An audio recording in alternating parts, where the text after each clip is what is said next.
Hey, this is Time Bomb, and if it's your first time checking out the channel, hit that subscribe button to catch all the updates.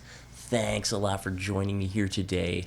I'm going to talk about the Madden 20 meta as we've seen it so far this year, because I think we've seen it shift around a little bit, and we'll talk about what we anticipated and how it's gone kind of so far this year. So I want to first of all thank the post by Skybases for making this. I think it really broke down a lot of it and made it helpful, and I'll just add in a couple points. I'll link to that in the description below.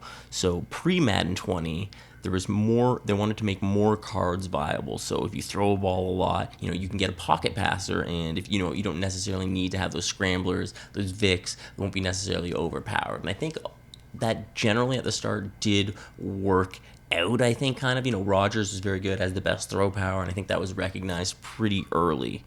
Well, we'll see if those choices might end up having a shift in the meta in Madden. So during the launch event, they want to make superstars feel like superstars. So abilities are back, only limited to 3 per side. So they cap out all these abilities, and it seems like it should be balanced.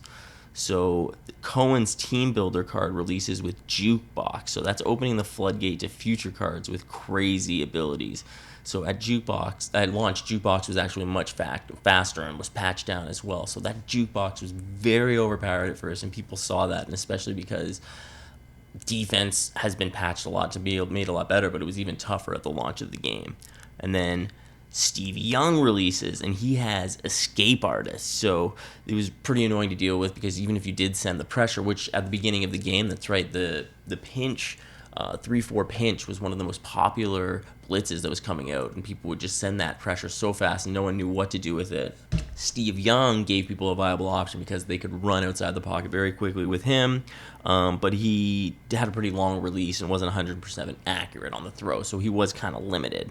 So next, Bo Jackson releases a bruising back that can break tackles unless you have Secure Tackler, which is going to be a theme moving forward. Secure Tackler is necessary to stop the run. Even to this point, I still use it, and Bill Jackson actually outspin you if you have Chem correctly, so he hits those spin thresholds, I guess. So the I-form stretch meta starts from that point, which will go on to win people thousands of dollars in these Madden tournaments by running these run-heavy schemes. I'm sure Bo Jackson, I think that, if I'm not mistaken, Voltrak may have been using him to get one. I might be wrong about that. And basically, yes, Secure Tackler, I think, kind of comes forward as being the number one way to stop run defense with Enforcer. So you've got Tillman, Jamal Adams, Palomalu, all these guys kind of become every competitive team. And one of those guys, two of those guys, maybe 3 of those guys have to be used. Shazier as well, a little middle linebacker, LT, all good options to use with it. So then Lux card is released, and I like this. He says, all hell breaks loose. The QB can then sling the ball running across the field, which still, Lux, very common quarterback to see, to triple cover receiver, one full sprint faster than my 93 Tillman. But the worst edition of game can double team an end and run out to the sides, and spies aren't even sent correctly. So it's very difficult to get get your defenders to attack him. I don't know if I agree with that completely, but I understand what he's saying. It makes it very difficult. I feel like a spy can do it, or if you have the right player in a spy, it can be done. No more standing in the pocket scheming. People open, just run and abuse zones and spy mechanics, because that's the big problem with some of the zones. They are difficult to make play some of these corner routes and some deep passes along the sidelines. I know if you're in a cover 2, it can be very difficult to get those routes developing kind of 20 yards downfield. So if you don't get the pressure in, these quarterbacks are running outside, you don't have a user over there, then they might be able to make those throws. That can still happen to me if I'm not thinking about it now. So that's definitely was a very big meta shift. Gale Sayers and Saquon Barkley released first break tackle backs that get evasive, similar to Bo, but viable to this day. Yeah, I was using Saquon until recently, and I switched to Barry Sanders. He was the one that replaced it for me because I like those fast backs that can, make quick moves and can break tackles as well.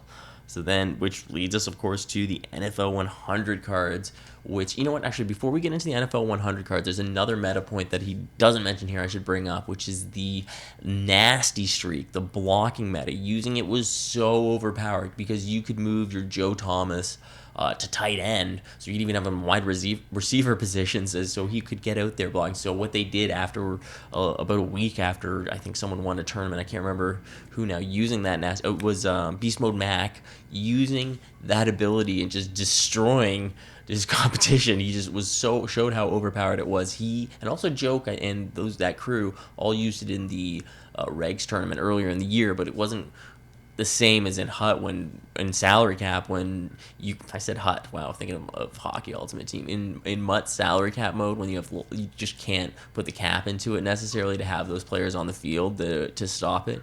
It was so overpowered, so they had to patch it down so that if you have Joe Thomas out of position, then he doesn't get the ability to. So it's still really good, though, just having him have it, and you can still get him into some other positions, but and just won't light up like it did. So it did take down, so it did find a good way to counter it that way. So then the NFL 100 cards come out, and they have the abilities instantly lighting up before the game even starts. They get their X Factor lit up, which just seems so crazy to me that they went that way right off the bat with the game.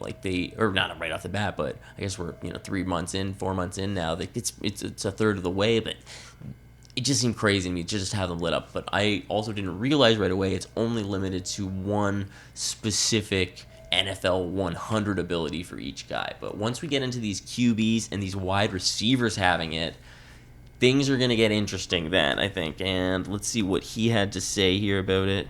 Saquon and Bo. Yeah, so basically it just makes all these older backs outdated now. Why are you going to use Saquon or Bo when you can use the Dickerson, which break tackles and gets free and can have jukebox? He's like the ultimate back. I still like Barry Sanders. I like him. I'm using him. He's a little faster. Definitely should have went Dickerson. If you don't have one, you're wondering which one, go with Dickerson. That was definitely a mistake I made.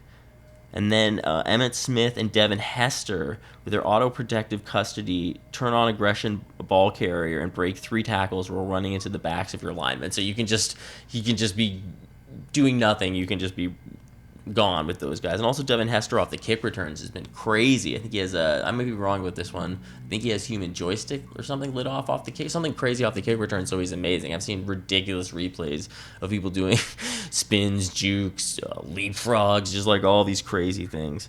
So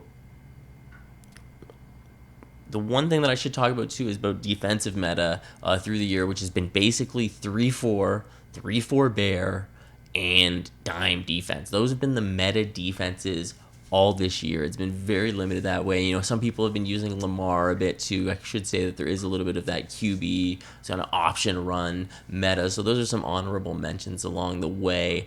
But it's very interesting to me how limited the defenses have been. I mean, I think my channel has been pretty much built on doing a lot of defensive breakdown videos, but honestly, I can't say to you guys anything other than the defense. Those the 4 plays that I'm using work for me, so I'm not going to put out breakdowns. Maybe I should start to do it. Maybe I should start to run some different stuff that way and see, but that's what I'm doing right now. When I'm playing, I'm using my 3-4 cover 4, pinch dog do press, making adjustments out of those 2, and if I get them into a long yardage situation, I might go to my dime, Tampa 2 at a dime, and just make basically coverage adjustments, only send 2 with like a spy. Like that's in some different man mix up coverages. Like that's it. I'm just adjusting out of those 3 plays basically. I can't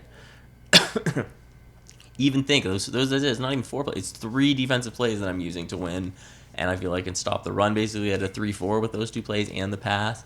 And if I can't, and if I can't stop the pass and the run out of those 2 plays, then I'm in big trouble. If I can't stop the pass out of those plays, then maybe at a dime I'll be able to, but then he might start to run at a dime. So that's the game. Then you just got to send more pressure, hope for the best. That's Madden 20 in a nutshell, playing defense. So I'm going to do a breakdown soon on specifically what I'm doing with those 3 plays, and maybe talking about it or going over a gameplay video as well. So thanks a lot for checking out the channel. I've been Time Bomb. Let me know what kind of content you'd like to see on the channel. Hit that like button, hit that subscribe, all that stuff. Thank you for checking it out. I'll catch you guys later. Boom, boom.